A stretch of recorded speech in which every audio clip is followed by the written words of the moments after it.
And welcome back. Today we are talking about the final keys for today's game as the Commanders get set to take on the Raiders. And so before we go ahead and we jump into it, I first want to remind you to hit that subscribe button, just like Jaden Daniels is going to be hitting Terry McLaurin, Debo Samuel, Zach Ertz, and many others for multiple touchdowns this season. And so in exchange for hitting that subscribe button, I'm going to give you nothing but daily content around the Washington Commanders. And so make sure that you hit that like, you hit that subscribe, and you join the Washington Commanders Insider family as we talk nothing but Washington Commanders football. And so with that being said, let's go ahead and let's jump into it as we're doing a game preview and just looking at the final keys to today's game. And so starting on the offensive side of the ball, look, this is going to be where the Commanders are going to have to try to find a way to get points, because coming into this game, look, you have a team that has been under 22 points in back-to-back weeks, and just a team that is really trying to find its mojo. And so the Commanders scored 21 points in week one,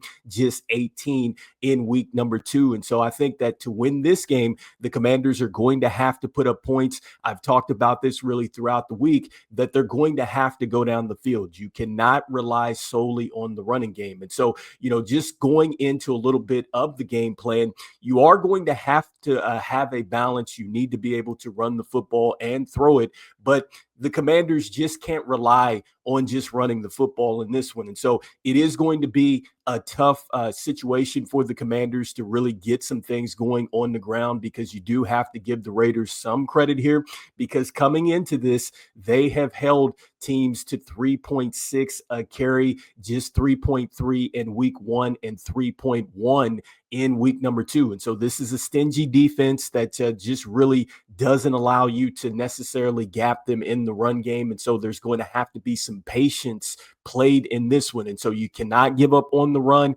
because you never know when you're going to break a big one. And so that means that you have to continue to feed Ja'Cory Krosky-Merritt. You need to get Chris Rodriguez Jr. going as well. So hopefully what happens is you can wear this defense down as the game goes along. And so that is going to be a key for the Commanders to get the win today. And then next, just talking once more about some of these big plays and just getting the ball down the field, you need the pass protection to hold up around Marcus Mariota here. And so, look, they are going to be challenged, because this is yet again another elite pass rusher in Max Crosby coming in. And so we've talked about this as well, that this is a team that has had to really battle through some tough pass rushers early on in the season. I talked about this with Dexter Lawrence. You had Abdul Carter. You had Brian Burns, Micah Parsons, now Max Crosby. And he presents another challenge to your defense as far as just the versatility that he brings, because they are going to throw him back there in coverage at times. He's going to certainly give you different looks and things like that. And they like to rotate a lot of defensive linemen throughout the game. And so I talked about how they rotated 6 this last week. And so that's going to be huge, because in 2 games, Jaden Daniels had been sacked 7 times. And so 4 against Green Bay, 3 against the Giants here. And so you do not want Marcus Mariota to be under a lot of pressure in this game. And we know that they're going to come at Josh Conley Jr., because right now going into this game, he's given up 3.5 sacks.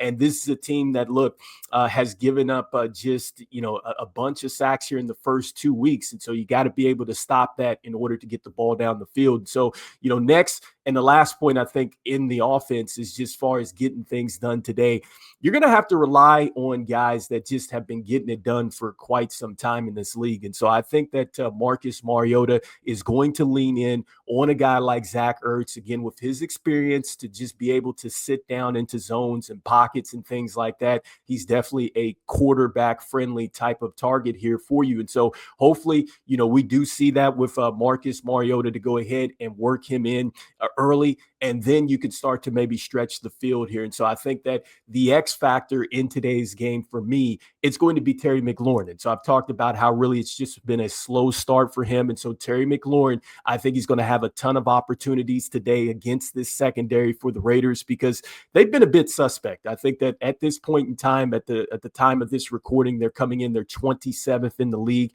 And I talked about how really what they'll allow you to do is just get yourself into a rhythm. And so that's where where you'll see, a player that has, the 4, the 5, the 6, the 7 catches because they just don't get you out of rhythm. And so that's the quickest way, to get torched as a defense is you just let, somebody's primary target get the touches, and then eventually they break one here. And so Terry McLaurin could be that X factor. Definitely expect for Deebo Samuel to be involved as well. And so next, just shifting focus with the defense and just going over the keys here for them. Look, I think that the first obvious key for the defense is you have to get some turnovers today. We talked about this in yesterday's show. You're looking at Geno Smith, who has thrown interceptions in both games, 3 against the Chargers. He had 1 in week 1. I would be very disappointed here if the Commanders do not walk away with getting turnovers today, and they should win the turnover battle. If they lose the turnover battle, that would be just disastrous, I think, for today's game. I don't think that the Commanders could really make it out of this with a win if they don't win in the turnover battle, and that's something that's just really, you could say that across every game, but certainly in this game with a Raiders offense that will turn the ball over. And then next, for the defense, you have to continue to stop the run. And so I've been very impressed just with really what the defense has done over the first 2 weeks of the season. And I definitely think that this team is much improved. I'm not sure if Preston Smith is going to make his first, season debut here with the team. But, I still think that even if he's not out there or if he's in a limited role, this team is still set up to stop the run because they do have several players that they've added to beef up in that department to get the early penetration into the backfield, set the negative plays.